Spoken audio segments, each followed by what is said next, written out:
tiene un problema de cáncer. Eso le ha impedido estar con nosotros en esta tarde y en estos días.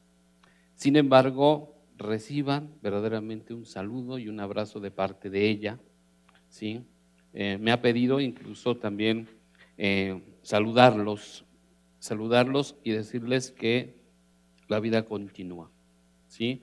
Y que ella desde allá está presente también y está pendiente de estos trabajos que hoy nos reúnen y nos permiten compartir la sabiduría que estos colegas han plasmado precisamente en el texto. David, un saludo a todos los miembros del equipo de investigación, un saludo.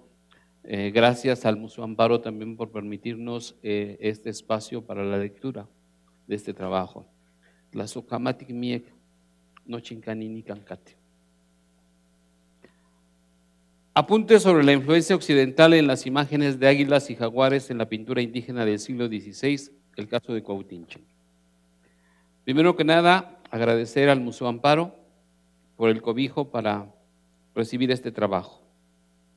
En segundo lugar, dedicarle este trabajo a Tlamatini, al maestro Luis Reyes García, con gran admiración y afecto, no solamente por su trabajo en torno a Cuauhtinchen, sino también por las enseñanzas que nos dejó en el intercambio académico y en el intercambio personal. En esta ponencia no se pretende poner en tela de juicio los excelentes trabajos y observaciones de colegas que han trabajado la presencia de águilas y jaguares en el arte indígena colonial.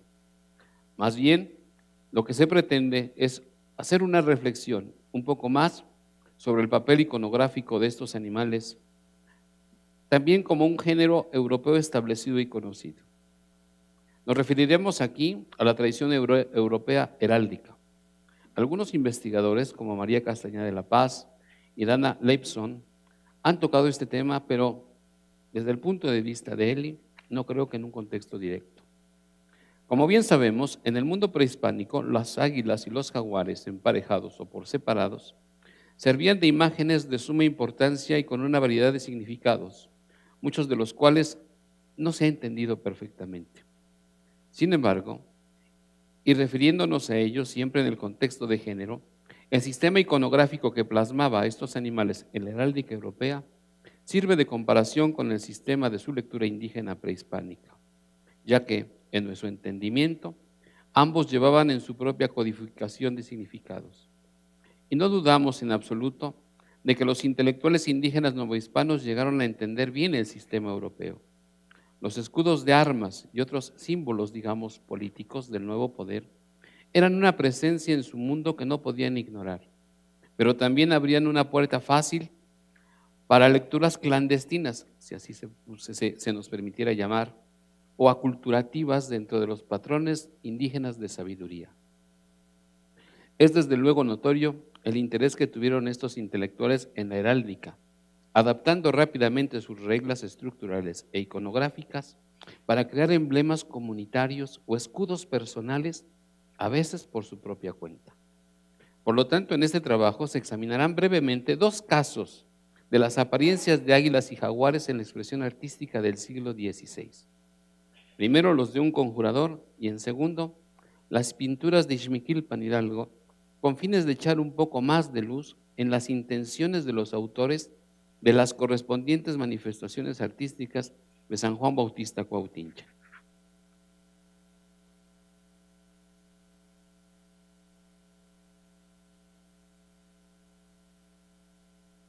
Permítame un segundo. Bien. A mediados del siglo XVII, el doctor Jacinto de la Serna, 3 veces rector de la Universidad de México y extirpador infatigable de idolatrías entre los indígenas, encontró este dibujo del siglo anterior en manos de un conjurador. Decía el doctor de la Serna, es un ídolo formado de la mitad de un águila y la mitad de un tigre. La figura del águila a la mano derecha y la del tigre a la izquierda.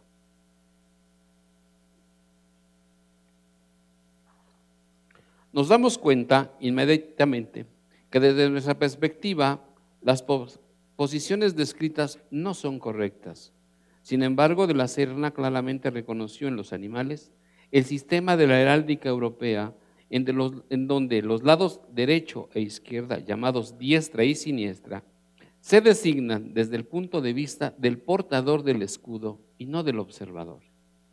Por lo tanto, la figura del águila, si se encuentra al lado derecho del tigre, si se encuentra al lado derecho del tigre, y vale la pena añadir que el lado derecho en la heráldica es considerado el de mayor honor. Abundaremos más sobre este asunto adelante. Propongo que en su mayor parte el dibujo de la Serna se derivó de un ejemplo de un grupo de armas introducido por Isabel la Católica, por Isabel la Católica y su consorte Fernando, los cuales siguieron empleando también Carlos V y Felipe II. El águila nimbada no es un águila imperial, sino la de San Juan Evangelista, según se dice, porque el libro bíblico de este santo era el preferido de la reina Isabel. El león representa el reino del León y la estructura arquitectónica arriba en medio es el emblema del reino de Castilla. Él se refiere básicamente a esta cuestión, al reino de Castilla, pero también, si nos damos cuenta, en los cuarteles internos tendremos la presencia del reino de Castilla y el reino de León. Y en muchos escudos, sobre todo en la ciudad de Puebla y en la región de Puebla y Tlaxcala, en los templos católicos, vamos a encontrar escudos que se refieren precisamente o que están divididos solamente en 4 cuarteles y en cada uno de ellos, en 2, encontraremos representaciones de leones y de castillos. Y ahorita vamos a ver en el transcurso de este trabajo cómo se va abordando precisamente estas diferencias, pero también estas variaciones. ¿Sí? Bien. Asimismo, de la Serna nombró los símbolos cristianos incorporados al ídolo, los de la Eucaristía. Nos estamos refiriendo nuevamente a esto. Aquí está el símbolo de la Eucaristía, ¿sí? Una cruz con su banderilla.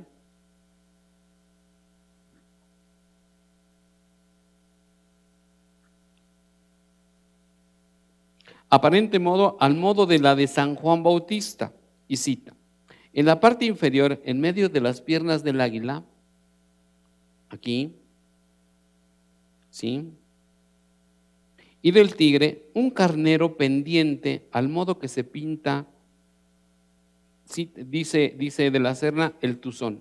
Se refiere más bien al vellón, al que sabemos, el vellocino de oro. Esto también fue copiado en las armas modelos, siendo el emblema del orden de los caballeros del toisón de oro, protectores de la iglesia.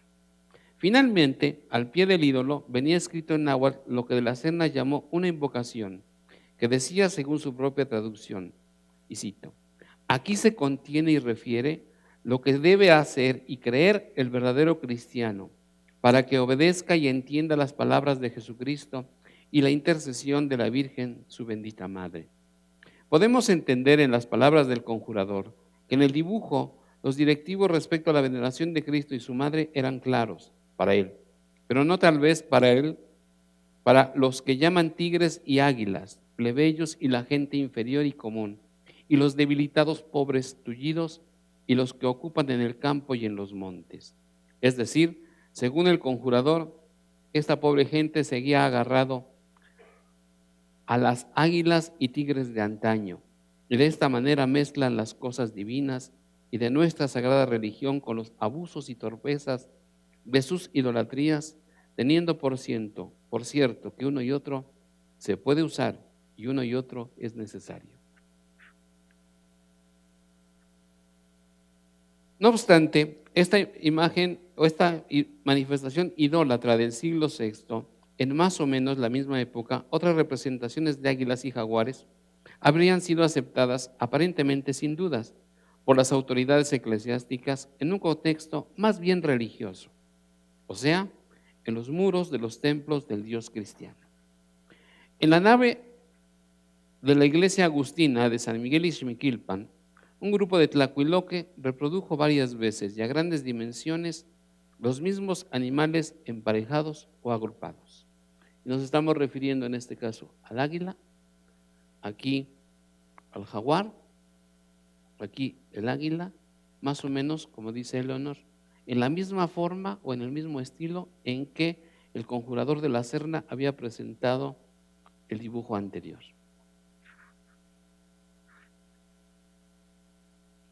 Y aunque este jaguar lleva la actitud heráldica del león rampante europeo, vamos a ver ahorita, volvemos nuevamente al escudo y los leones rampantes que marcan precisamente el escudo de Isabel la Católica.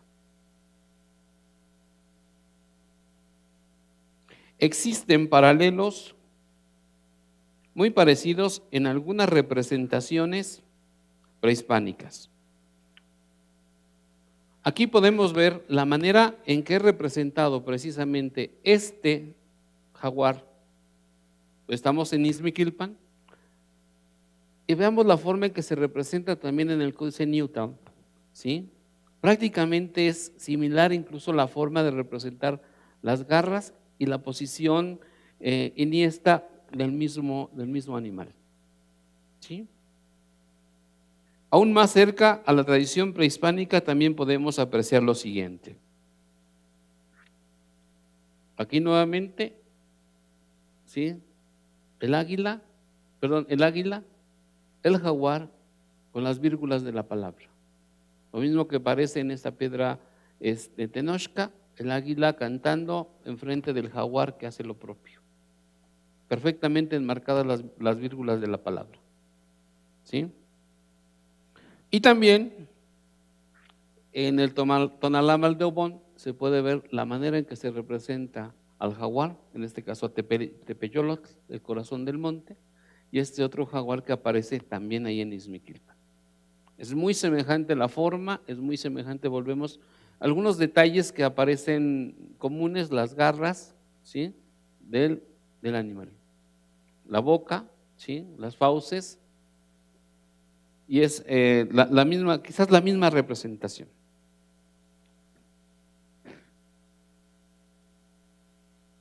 Ahora bien, en el ejemplo del águila explayada del Sotocoro Norte, existe una ligera pero importante modificación indígena.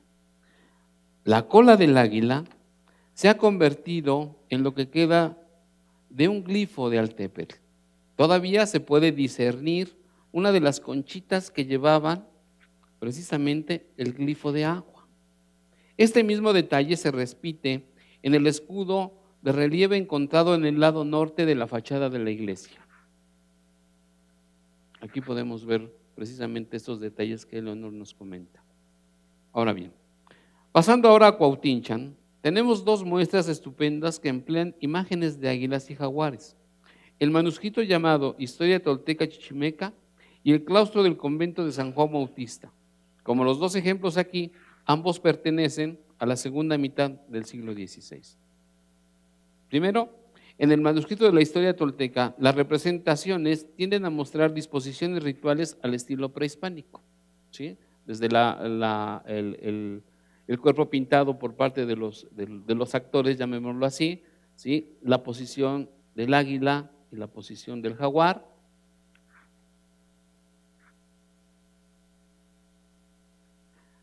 Y en el folio 19 podemos ver esta representación precisamente del águila y el jaguar juntos, ¿sí? Algo que Eli me comentaba hace unos días a raíz de esta imagen es que me decía, ¿qué te sugiere la imagen? Y lo primero que a los dos, bueno, escribiendo decíamos, es que pareciera que están copulando precisamente el águila y el jaguar. Algo ritual y algo fuerte está pasando precisamente a raíz de esta escena. Tendríamos que ver todo el contexto, pero cuando menos la escena del águila y el jaguar juntos nos sugeriría este primer acercamiento. El modelo heráldico en el que se basó el arreglo resulta bien aparente.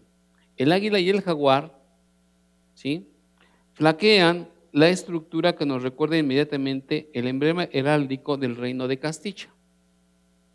Hasta parece que los dos glifos, Coli, según Kirchhoff, el doble pico curvado de Colhuatepec, Chicomostoc, ¿sí?, las 7 cuevas de la salida de los Cuautinchan Tlaca, se formaron también en base de las borlas de Armiño que sobremontan el castillo heráldico.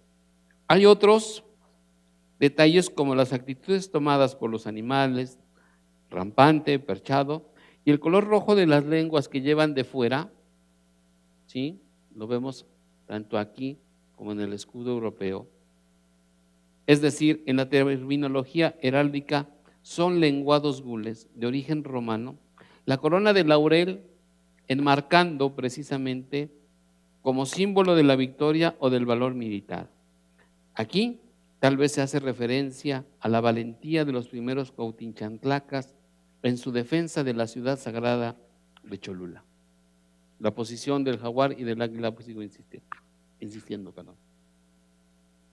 Ahora bien, en el claustro ha sido restaurada la fuente, compuesta de un águila y una serie de cabezas de jaguar que servían de surtidores de agua.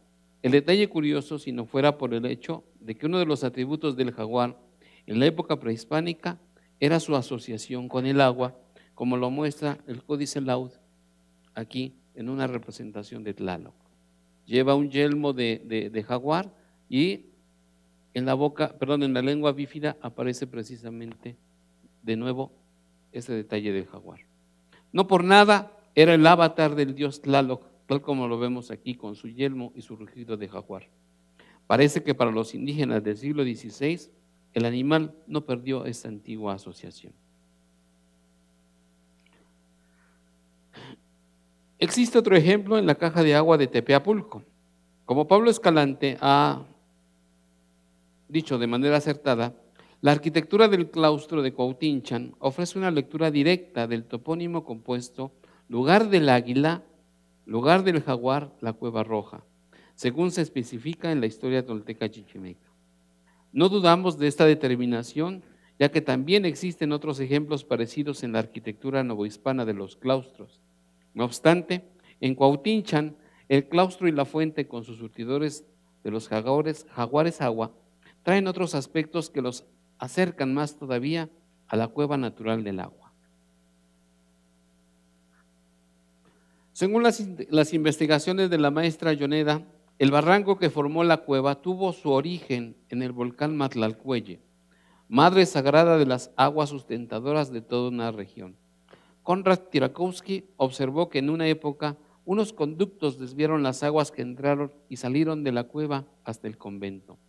En efecto, si el claustro simbolizaba la cueva natural, también era una reconstrucción de la misma. ¿Sí? Bien. Asimismo, en el claustro, el águila y el jaguar asumen un papel importantísimo en la pintura mural de la Anunciación de la Virgen, donde flanquean los protagonistas cristianos, el jaguar a la diestra y el águila a la siniestra, si nos servimos de una lectura también derivada de la heráldica. No obstante, quisiéramos hacer hincapié aquí que en todas las representaciones de águilas y jaguares que han sobrevivido en la labor artística de Cuautinchan, esta pintura es la única donde se comparten los mismos detalles que con el mapa de Cuautinchan número 2.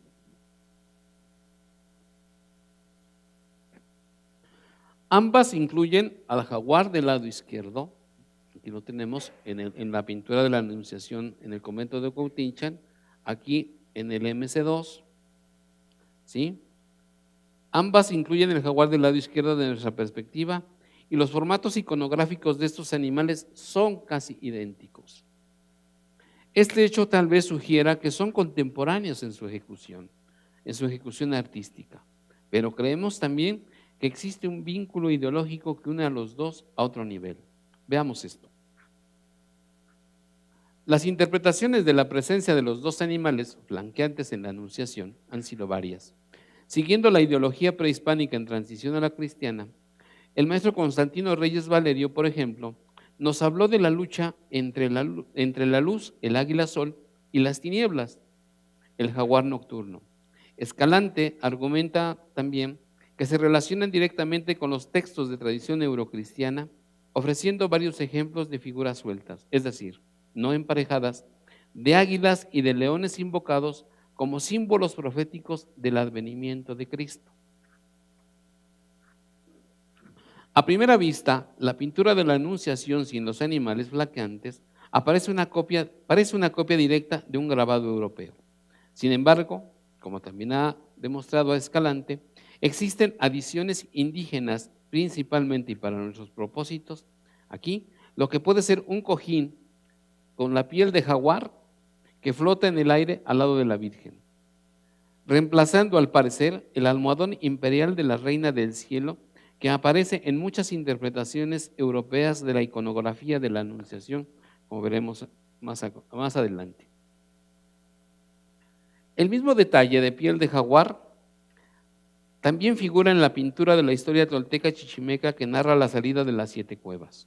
¿Cómo explicar su trasplante al aposento de la Virgen sin especular que existía en la mente de los pintores alguna asociación entre el renacimiento de los Cuauhtinchantlaca chichimecas desde la matriz de Colhuatepec, Chicomostoc, y la anunciación del nacimiento de Cristo?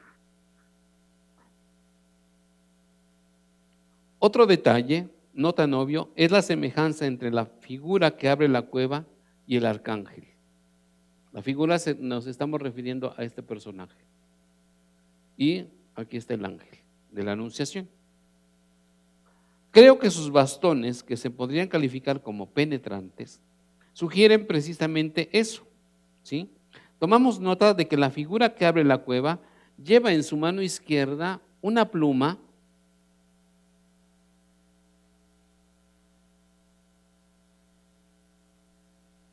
como si fuera parte de sus genitales, tal como lo vemos en otras representaciones rituales en los códices. Sobre todo este personaje y este otro personaje tomado del Códice Maglavechiano. ¿Sí? El santo con su bastón, al ángel de lila, que guía al Espíritu Santo a la impregnación de la Virgen. ¿Sí? Aquí está el bastón, véanse la posición que guarda respecto al ángel, ¿sí? Y es la manera también en que, según Eli, el Espíritu Santo desciende a la Virgen. Cree el santo con su bastón de lila, que guía al Espíritu Santo a la impregnación de la Virgen, lo emula. Creo pertinente también la corona del santo, detalle único en color, aquí se muestra. Para ello se empleó el azul turquesa, símbolo propio del agua en la escritura indígena. Nótese en la pintura cómo los dos grupos de protagonistas, los cristianos y los indígenas, se reúnen iconográficamente por sus atributos mayores. El jaguar y su piel, que es parte de la parafernalia de la Virgen, lo decíamos hace rato por el almohadón, y las águilas medio explayadas del arcángel Gabriel, ¿sí?, que hacen pares con las del águila.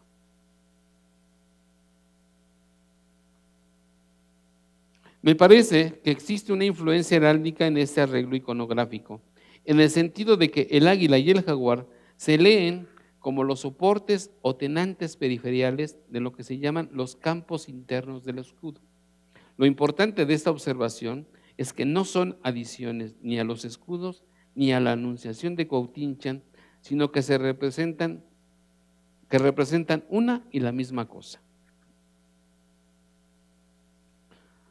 Se propone, por lo tanto, que se está hablando de un solo grupo de protagonistas a nivel simbólico, es decir, donde el águila, San Gabriel, y el jaguar, la Virgen, juegan respectivamente el mismo papel, ya como agentes principales de la fundación ahora indocristiana de Cuautinchan. Y asimismo, en términos heráldicos, tomamos nota que el aspecto acuático representado por el jaguar virgen reside en el lado de la diestra del de mayor honor. Para terminar este trabajo, es importante comentar otra manipulación que se interpone en la pintura de la Anunciación. De nuevo, se enfatiza que son solo apuntes y no se pretende ofrecer ninguna conclusión definitiva. Creemos, sin embargo, que el vínculo con las convenciones de la heráldica sugiere, sobre todo en lo que respecta a la posición de la Virgen Jaguar, como concepto del agua sustentador en el lado de mayor honor. No obstante, y como lo ha observado Dana Leibson, entre otros, en manos de los tlacuiloques de Cuautinchan, la pintura literalmente tomó un giro imprevisto. Para nuestra total consternación respecto a lo que hemos planteado hasta ahora, ellos pintaron la escena original renacentista al revés.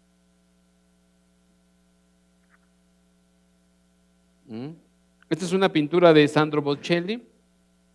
Aunque una anunciación desde la izquierda no era una regla de doctrina, desde la época medieval temprana en adelante, y con pocas excepciones, la convención del arte bizantino y occidental era representarla desde la izquierda, de nuevo desde nuestra perspectiva, es decir, de nuestro plano como observador. Véase la siguiente. Esto se debe a la redacción de textos en griego y en latín de izquierda a derecha, a diferencia de los textos cristianos tempranos que se escribieron en hebreo y se leían de derecha a izquierda. Como resultado, el ojo europeo se acostumbró a leer una narrativa gráfica de izquierda a derecha. De esta manera, se aseguraba que el ojo del lector se paraba en la figura de la Virgen que caería a la derecha, siendo ella el foco de atención del observador.